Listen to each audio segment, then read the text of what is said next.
Hello everyone, welcome to Ansarkari. Today we are discussing the Hindu newspaper January 22nd, 2024.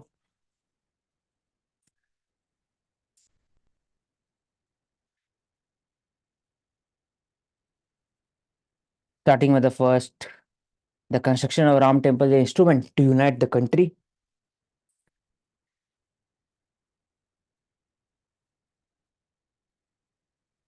Today, our Prime Minister Narendra Modi ji will be present at the Pran Pratishtha consecration of ceremony of Prabhu Sri Ram Lalla idol in Sri Ayodhya Dham, venue 12:20 p.m.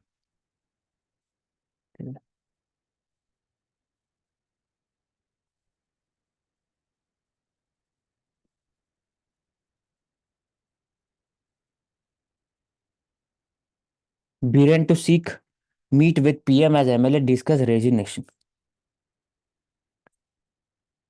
And Biren Singh, he is a Chief Minister of Imphal, Manipur.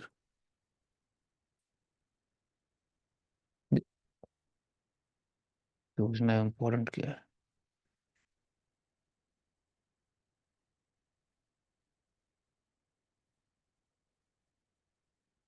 आप government inspired by Ram राज्य.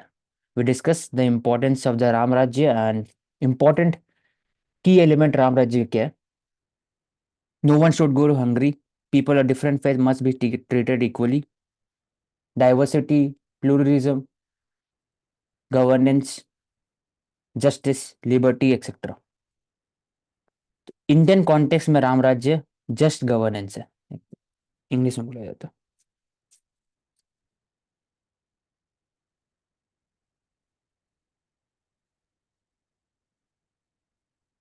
And क्या गांधी जी की जो definition थी राम राज्य की, उससे लेके अभी तक हम देखें तो क्या अभी आपको लगता है कि डेविएट हो गया definition?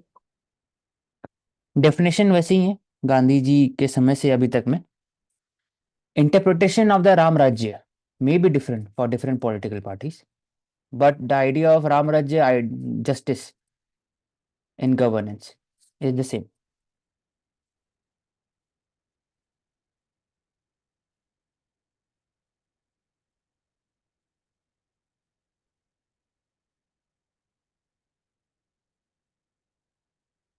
Over the free border movement ban, recently the government has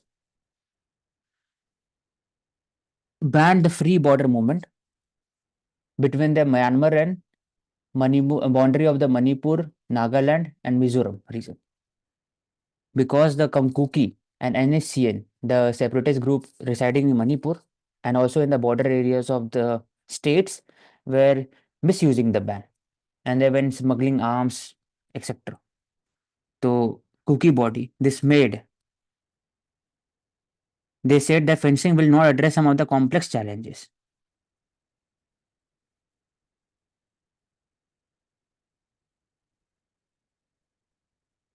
And the center has has given an abrupt decision on about the ending of the free movement of the people at the India Myanmar border.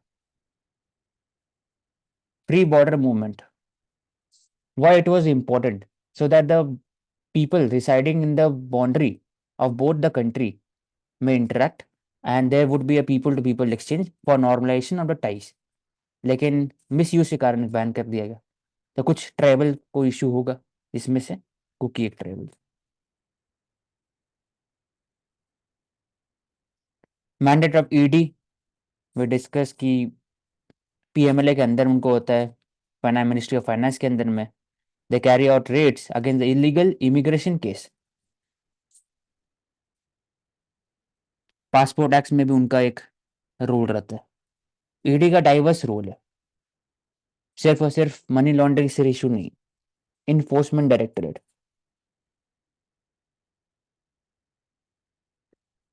क्योंकि इसमें जो fake passport agency जिन्होंने charge किया था 75 पर person, 1 crore to 1.2 crore पर couple for sending them overseas through various illegal means, fabrication of document, security visa of different country using duplicate or bogus passport.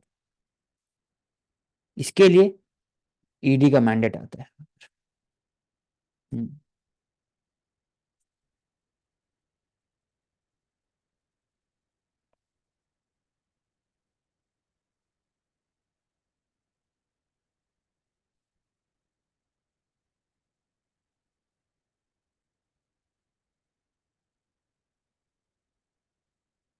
Telangana government has appointed Virendra Reddy, while another leader has been made the special representative in the New Delhi in the same rank.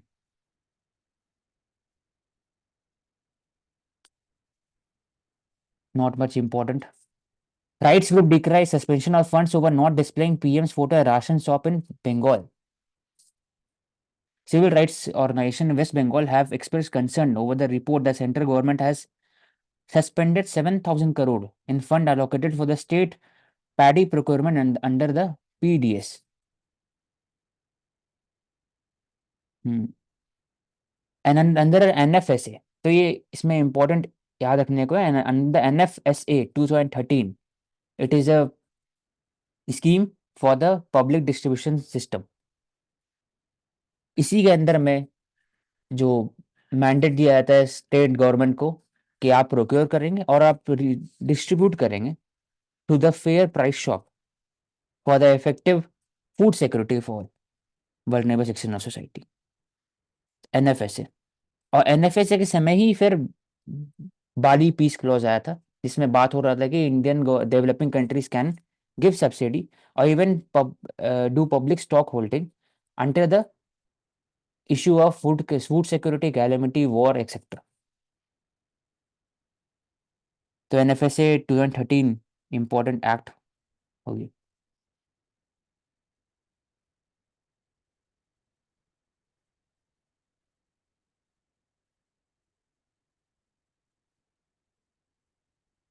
एक NGO का नाम है भूखा मनुष्य उभिखार अभियान, drew nutritional attention to the nutrition disparity relevant in the Anganwadi and midday meal program. The role of the NGO, role of the civil society with respect to the executive, कि कैसे how they maintain citizen interaction and how they make executive accountable to their service. So they raise the question, they question the government. The platform, renowned for its commitment to the upholding of the rights of the worker, call for the immediate government attention and intervention to address these concerns.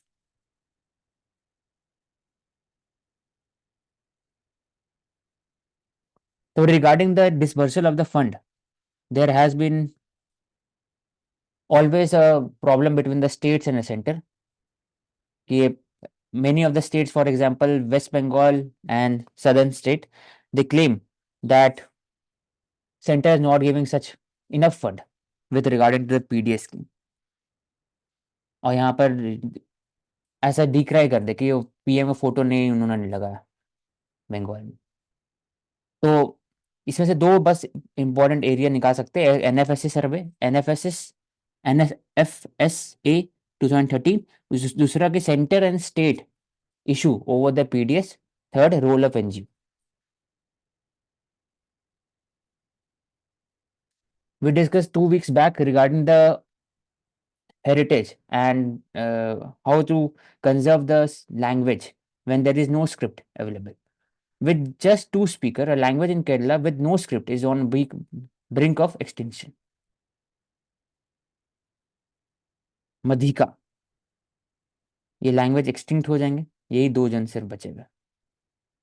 कुकुनब near the Karivellur ग्राम panchayat, Chakalia communities grappling with the emanating loss of the unique language मधिका। उनके पास script भी नहीं है और लोग भी नहीं। Script नहीं, अगर लोग हैं तो डेमोग्राफिक डिविडेंड के कारण आपका लैंग्वेज प्रिजर्व हो सकता है, लेकिन अगर दोनों नहीं है तो चांसेस ज़्यादा बढ़ जाते हैं। It is a blend of Telugu Tullu. Tullu language कहाँ पे होता है?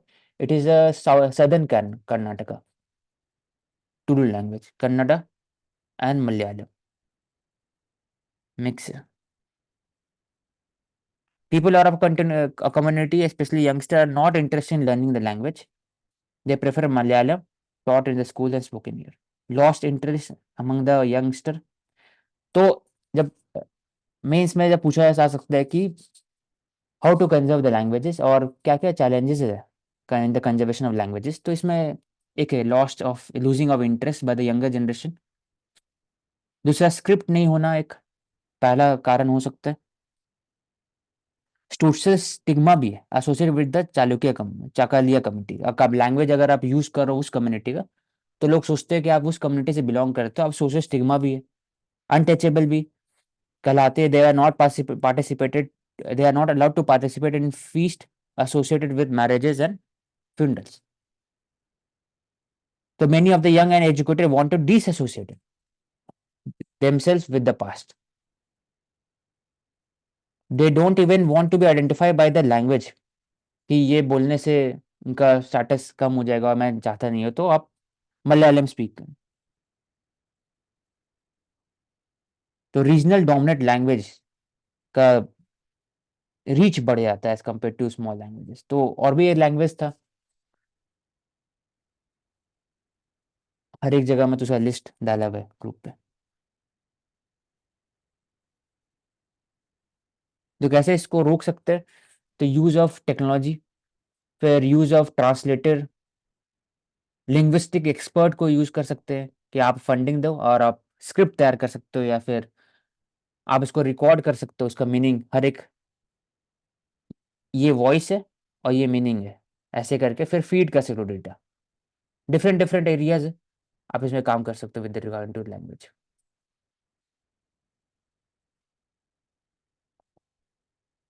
रिगार्ड में Bilkis Bano case, all 11 convict surrender at Godhra sub jail. ये डायरेक्शन किया था by supreme court that the remission given by the Gujarat government was unjustified.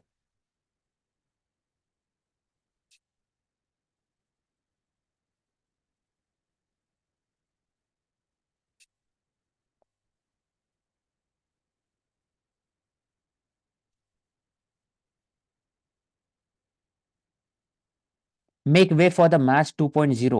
We must strive to modernize math education for the 21st century, cultivating spaces where learning the subject becomes vibrant journey of discovery. So regarding the maths helps to analyze, to think, critically think, to be more objective with respect to the fact because it is factual. It is not limited to pen and paper. It is given the opportunity to the student to learn the mathematical skill to apply their aptitude to solve the real world problem. We need to design and transfer learning and authenticity and the task about the mirror real world situation. It helps the student to enjoy math in their everyday life. कैसे किया जा रहा है? With the use of technology such as virtual lab, bringing abstract concept to life and allow the student to engage with such subject in dynamic and interactive way. Learning both enjoyable and effective. Discussing, encouraging discussing. Methods, different types of methods for solving the same equation. A problem क्या है कि many of the students they try to learn the equation, they try to learn the concept with respect to the math, वो apply करते हैं तो इसे demotivation होता है। तो इसको रोकने के लिए there should be a interaction between the student and the teacher. Standard based learning को प्रमोट करना चाहिए।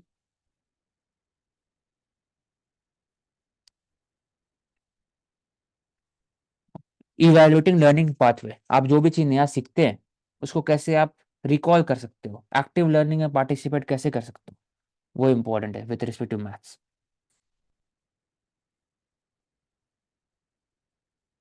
क्योंकि जो भी चैलेंजेस वर्ल्ड वाइड प्रॉब्लम होता है उसका मैथमेटिकल इक्वेशन होता है हर एक चीज़ का, चाहे वो आर्ट में क्यों नहीं हो जाए।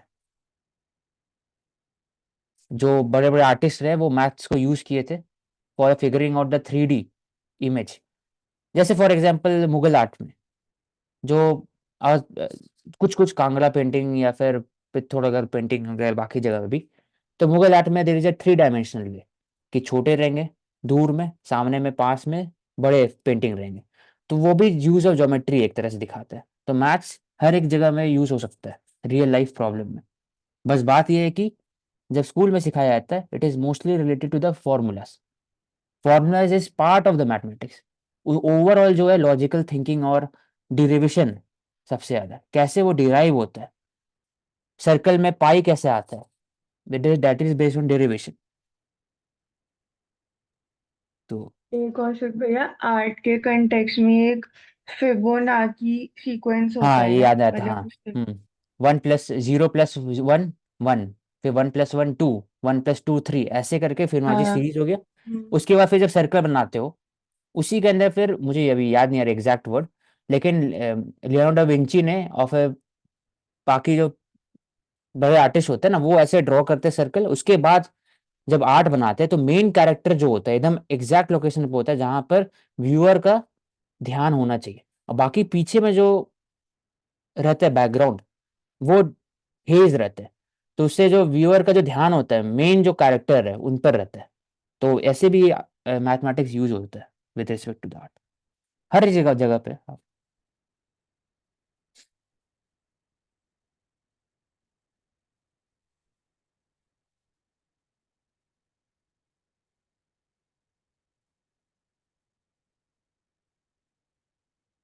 Curves and financing civil society, FCRA, with respect to this recall कर सकते हैं साथ में कि right from the Zakir Naik case to, उसके बाद फिर ह्यूमन राइट्स कमीशन, जो भी बॉडीज थे इंडिया के, एमनेस्टी इंटरनेशनल लेके, फिर उसके बाद फिर सीपीआर, थिंक टैंक है। तो और भी जगह का लाइसेंस कैंसलेशन हुआ 2000 approximately, they have applied, only 6 या 7 they approved right now. 58,000 crores were disbursed and they were collected from the outside India. तो ये जो इम्पोर्टेंस है, और 9,000 to 11,000 समथिंग अप्रोक्सीमेटली एनजीओ है that works on the FCRA licence. तो पूछा जा रहा है कि एफसीआरए है, कोई क्वेश्चन किया जा रहा है कि it is acting as a weapon to silence the entity whose work is with respect to the environmental issues, civil liberties, and human rights. They are questioning the government on the political ideological reason, and also they are questioning the stand of the government with respect to the environment conservation. तब जब government होता है, they are promoting the business interest, they are promoting the majoritarian view, they are promoting their own vision with regard to the India democracy, and तो they are silencing them through use of FCR। ये एक critical analysis का जब आता है तो उसमें लिख सकते हैं एज अ एलिज। दूसरा है कि but there a question, there are also some question with regarding to the NGO that is getting fund from the FCR. पहला है कि most of the fund are diverted towards the salaries of the activist rather than groundwork. Second, they have been alleged that there was some link with respect to the anti-social elements. For example, Delhi rat case 2020. Then in the moist region in Chhattisgarh, they have allegation that some of the NGO were using the money for converting the local tribal people towards the with the use of missionaries and etc.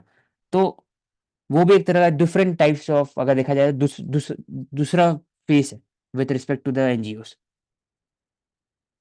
तो अगर normative power बोला जाए, normative power you क्यों बोलते हैं, normative norms जो कम, जो ऐसे एक बोलते हैं ग्लोबल पावर, एक होता है लीडिंग पावर, सुपर पावर, वैसे नॉर्मेटिव पावर होता है। नॉर्मेटिव पावर यूएस और ईयू क्यों बोलते हैं, वो जो स्टैंडर्ड सेट करता है with respect to human development index की डेवलपमेंट क्या होगा, उसके अंदर में इंडिकेटर क्या होगा, तो वो हम लोग डिसाइड नहीं करते, इंडिया, चाइना, बाकी सब डेवलपिंग कंट्रीज वो डिसाइड करती है, नॉर्वे, स्वीडन, हर जगह। ग्लोबल हैप्पीनेस इंडेक्स हो गया, क्लाइमेट फंड से रिलेटेड हो गया, ग्रीन वॉच जो निकालते हैं, क्लाइमेट परफॉर्मेंस इंडेक्स, हर जो इंडेक्स आता है, मेजोरिटी 90% से ऊपर इंडेक्स में दबदबा जो है वो वेस्टर्न कंट्रीज का। इसलिए नॉर्मेटिव पावर, नॉर्म्स क्रिएट करते हैं, उसमें पावर है, उसमें ऊपर नीचे on the basis of their ranking, on the basis on their indicator होता है। तो ये वर्ड को आईआर में लिख सकते हो, नॉर्मेटिव पावर।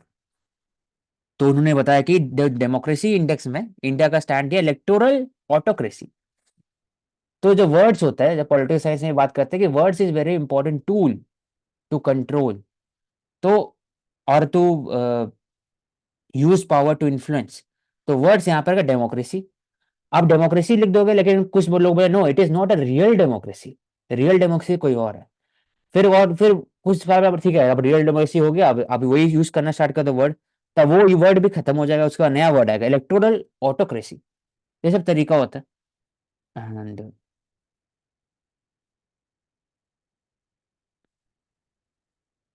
ये ओवरऑल पर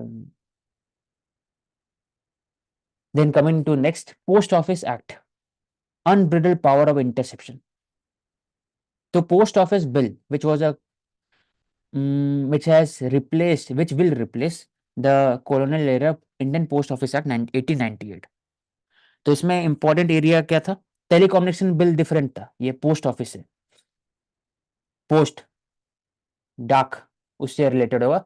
तो मैक्सिमम है कि इंटरसेप्शन कर सकते हैं by the centre if it is threatening the sovereignty integrity of India, public order etcetera. तो इंटरसेप्शन इंस्क्रिप्शन के अगेंस्ट पे भी आप काम कर सकते हो। फिर पोस्ट ऑफिस को एक तरह से आप सिटी फ्रेंडली बनाने का बात कर रहे हो, घर तो घर पहुंचना चाहिए, डोर स्टेप डिलीवरी होना चाहिए। उसके बाद एनी पब्लिक इमरजेंसी के समय में आप इंटरसेप्ट कर सकते हो और डायरेक्शन दे सकते हो पोस्ट ऑफिस को। तो इसमें एक क्वेश्चन उठता है कि क्या वो ज्यादा पावर मिल गया सेंटर को, मिस यूजेस तो होगा सेंटर की तरफ से, the onus accountability will not be there, ऐसा एग्जैक्टली है, इसको वर्ड निकाल लेंगे इसमें से अभी। Condition interception which is not defined in the act, किस इमरजेंसी मतलब क्या डिफाइन नहीं किया हुआ है। There is no procedure safeguard to check on the arbitrary use of the authority any liability. तो वही बताया, अकाउंटेबिलिटी नहीं है उसका, प्रोसीजर सेफगार्ड नहीं है, तो इस वर्ड को लिख सकते हो। आर्बिट्री मतलब कि कैसे भी यूज करो, कोई डायरेक्शन नहीं दिया हुआ। फिर जैसे आज इस बार दो हुआ था, टेलीकम्युनिकेशन बिल था जिसमें बात हो रहा था ट्राई, जैसे TRAI will allocate the satellite based communication system. TRAI तो ऑलरेडी करती है with respect to the 5G 4G tower, लेकिन सैटेलाइट के लिए ट्राई एलोकेट करेंगे, ऑक्शन नहीं होगा। और दूसरा की इंटरसेप्शन कर सकते हो उसमें भी, सेंटर का, सेंटर में पावर ज्यादा बढ़ गया है उस समय।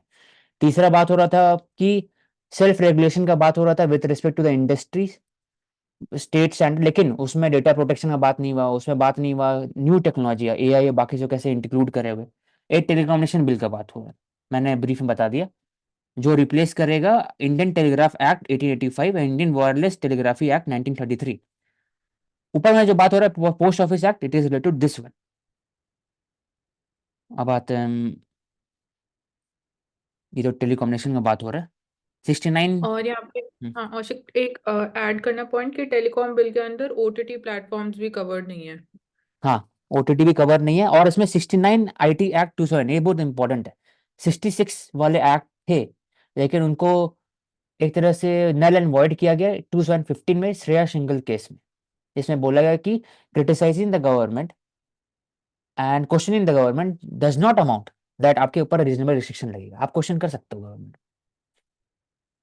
तो 66 सेक्शन IT एक्ट 2000 को वो नल एंड वॉइड किया गया 2015-16 में। ये 69 का बात हो रहा है, it is calling for necessary intervention by the government with respect to any public emergency और इंटरेस्ट ऑफ पब्लिक सेफ्टी। ये सेम चीज इंक्लूड किया गया है टेलीकम्युनिकेशन एक्ट में। जैसे यहाँ बात हो रहा था 1996 में, इसको ले लेना, public union for civil liberty and versus of India, वहां पर बात किया कि there should be a procedure and safeguard to check the arbitrariness and the misuse power of the by the authorities. क्योंकि आर्टिकल 19(2) के अंदर में भी रिस्ट्रिक्शन है, लेकिन it is only on the basis of certain provision. For example, if you are promoting the anonymity, harming the interests of the country, national interest, national integrity, sovereignty, public order, health, and questioning the friendly relation, destroying the friendly relationship with the India, with other country. ऐसी 5-6 element है under the article 19(2), which is talking about the reasonable restriction on your freedom of expression and speech. 21 ये बात करते हैं कि it cannot curtail, 21 cannot be curtail even during the emergency। इसको cartel किया जा सकता है according to the procedure established by law. तो प्रोसीजर इस्टेब्लिश बाय लॉ और ड्यू प्रोसेस मतलब है कि अब लॉ के अंदर ऑलरेडी प्रोविजन है, उसके हिसाब से आप प्रोसीजर बनाते हो और उसको फॉलो करते हैं। इंडिया में प्रोसीजर इस्टेब्लिश बाय लॉ होता है, बाय कॉन्स्टिट्यूशन। ड्यू प्रोसेस का मेंशन नहीं है कॉन्स्टिट्यूशन के अंदर में। ड्यू प्रोसेस खुद से जुडिशरी ने लिया है with respect to judicial review और under article 13। Due process is followed by the US constitution and US judiciary. तो रीजनेबल के हिसाब से प्रोसीजर होना चाहिए ओवरऑल। तो हमने जो बात की टेलीकम्युनिकेशन में बात की है यहाँ से लेकर पूरे यहाँ तक। इसमें बात हुआ कि पब्लिक सेफ्टी पब्लिक इमरजेंसी का क्लैरिफिकेशन दीजिए कि इसका मीनिंग क्या होता है, उसको स्पेसिफिक बताइए। जैसे अपने बात होता है interest and sovereignty of the country, जहां पर रीजनल रिस्ट्रिक्शन है, security of the state, friendly relation with the foreign states and public order, और in preventing incitement of violence. तो ये सब एरिया होता है with respect to the reasonable restriction on article 19 freedom of expression. लेकिन जब आते हैं पोस्ट ऑफिस एक्ट में, उसमें बात हो रहा है कि क्वेश्चन उठता है कि राइट टू प्राइवेसी जो आर्टिकल 21 के अंदर में वो हैम्पर होगा कि नहीं होगा। पुट्टस्वामी केस में नहीं बताया, उन्होंने बताया कि 2017 में कि right to communication has been held to the part of the right to privacy. Right to be silent is also the right to privacy और अंडर आर्टिकल 21। तो arbitrary unlawful interference with his privacy, family, home etcetera is unlawful because it attacks on its honour, dignity and reputation. तो क्यों right to privacy के अंदर में आता है? क्योंकि अगर आप वीडियो बना के ऑनलाइन डाल देते हो किसी का, या फिर आप बिना पूछे कुछ डालते हो, तो it is attack on their honour, dignity and reputation. तो इसको लिख सकते हैं। तो right of the every citizen to the secrecy of his correspondence, मतलब कि जो पर्सनल एरियाज होता है वो बाहर नहीं आना चाहिए। तो एक सबका राइट है। Until unless there is a challenges, उसके ऊपर भी रीजनेबल रिस्ट्रिक्शन है कि पब्लिक सेफ्टी, पब्लिक इमरजेंसी। अब प्रॉब्लम है कि स्टेट रीजनेबल रिस्ट्रिक्शन तो रखते हैं, लेकिन वो डिफाइन कर रहे हैं, वो क्वेश्चन मार्क है कि पब्लिक इमरजेंसी मतलब क्या, पब्लिक सेफ्टी मतलब क्या। द टर्म इमरजेंसी बीइंग वेग, it must draw interference from the Rule 419 of the Telegraph Rule IT Act, which clarify what emergent cases are. मतलब बोलना चाह रहे हैं कि जो पोस्ट ऑफिस एक्ट में जो आया है, it should draw inspiration from the IT rules और टेलीग्राफ एक्ट, जहां पर इमरजेंसी कुछ कुछ डेफिनेशन दिया। फिर टेलीग्राफ ऑफिसर जो होता है टेलीग्राफ एक्ट के अंदर में, they have may be punished. वहां पर ऐसा है कि if they are misusing the power of interception, they can be punished, but लेकिन ये पोस्ट ऑफिस में नहीं है। तो इसका मतलब देखा गया है कि जो सेंटर का पावर है नया एक्ट के अंदर में वो बढ़ा दिया गया।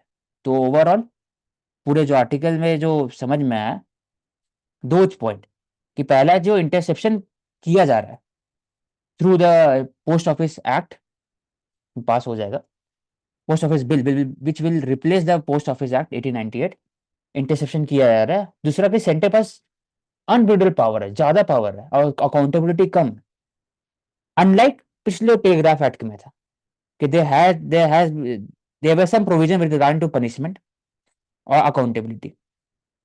तो लिखा है competent authority must be accountable और with good faith आप इंटरसेप्ट करना चाहिए, आपको इंटरसेप्ट करना चाहिए, क्योंकि right to privacy it is under article 21, right to liberty वो हैम्पर कर सकता है। तो कोई वी कैन मूव फॉरवर्ड। मानसी करो ना, आपको क्वेश्चन तो नहीं औशिक, कोई क्वेश्चन नहीं। अब वैसे इंडिया का जो लॉन्ग टर्म मिशन रहा है with respect to the lunar surface, तो वैसे ही जाक्सा, जब हम लोग बात करते हैं रॉस कॉस्मोस, रशिया का है, नासा, यूएस, इंडिया, इसरो, फिर सी से स्टार्ट है, याद नहीं आ रहा मेरे को नाम, ईएसए यूरोपियन का है, सी से वो कैनेडियन का है, और JAXA this Japan space agency. It has landed the moon, successful moon landing, space race with Asia and lead. Lander has touched down, but his solar panel were not producing power, forcing the craft to bank on his batteries. Fifth country to soft land on the moon. Fourth country India बना था, fifth country.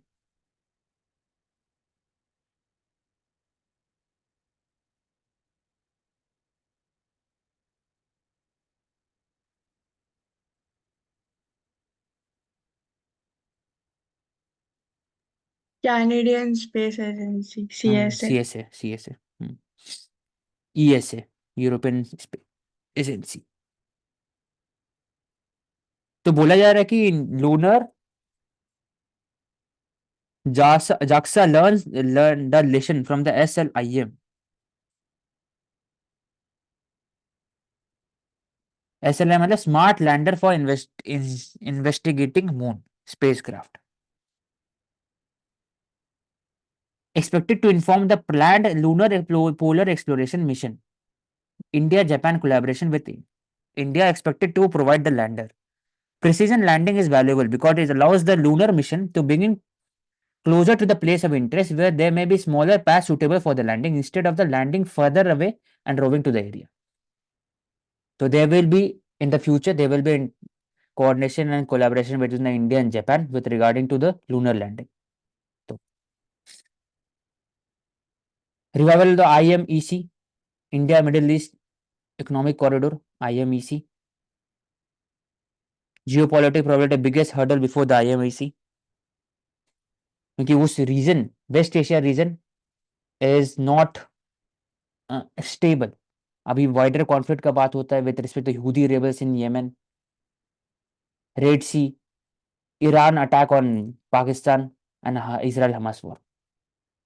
तो overall तो क्या इसका मकसद क्या IMEC का? It is proposed to carry hydrogen pipeline.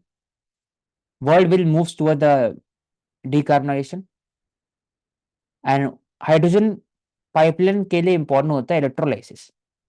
Electrolysis से आप वाटर को तोड़ते हो हाइड्रोजन ऑक्सीजन में, हाइड्रोजन फिर यूज होता है वापस से in the hydrogen fuel cell. और आप फिर देयर इज इलेक्ट्रोलाइसिस. इंपॉर्टेंट क्या है कि यहाँ पर ग्रीन एनर्जी तभी हो सकता है जब इलेक्ट्रोलाइसिस में जो पावर यूज हो रहा है it is from the renewable source of energy, nuclear, solar etcetera. अगर वो कोल से है तो फिर ग्रे हाइड्रोजन बोला जाता है उसको.